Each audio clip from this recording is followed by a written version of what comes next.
Sa mga ka-tech vloggers, mga subscribers, bago tsaka luma, mga supporters, mga dumaan, dumalaw at bumisita sa channel, lahat ng mga viewers, secret viewers at silent viewers, magandang araw. So balik ulit tayo sa speaker, ano. Ito yung speaker natin na matagal na dito sa atin at hindi na kinukuha ng hindi na kinukuha ng may-ari. Pinapagawa sa atin, tapos sinabi natin yung problema ay hindi na niya hindi niya mapagdesisyonan kung ipapagawa pa niya o hindi. So mahigit 2 taon na to dito. Kaya ito, tayo na lang yung naghanap ng paraan. Kaya binilihan natin siya ng spider. Yan siya. Ang problema nito dati ay sayad. Sayad siya dito.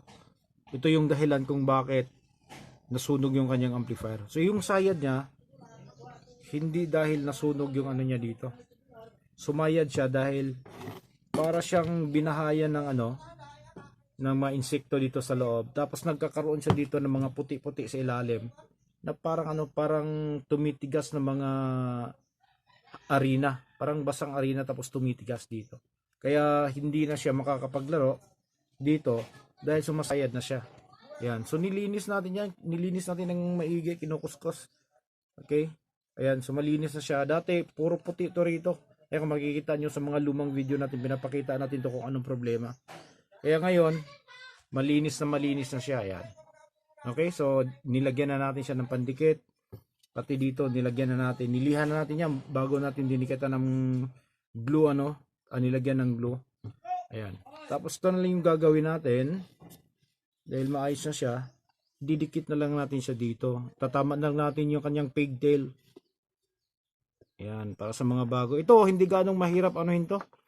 Kahit na merong may takip, may takip siya, hindi siya ganong mahirap ikabit.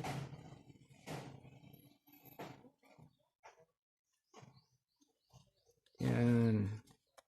Harap natin to.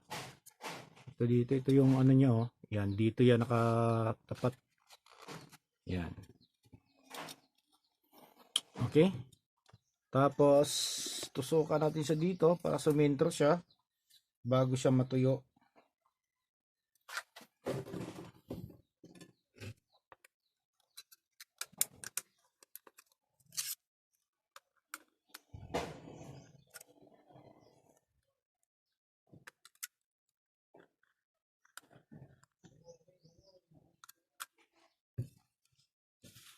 Yan, okay. So, sisintrohin mo natin yan. Pagka natuyo na tong dito sa ilalim, ayan. Pagka natuyo na to, diin muna natin para dumikit siya.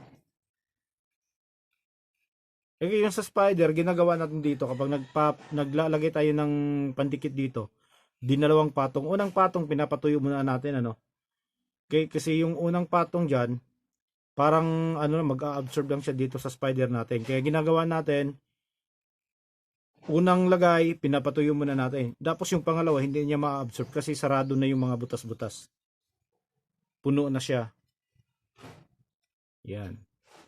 Okay, so ganyan lang natin para dumikit siya sigurado. Tapos hayaan na lang natin siya. So bukas maititest na natin to.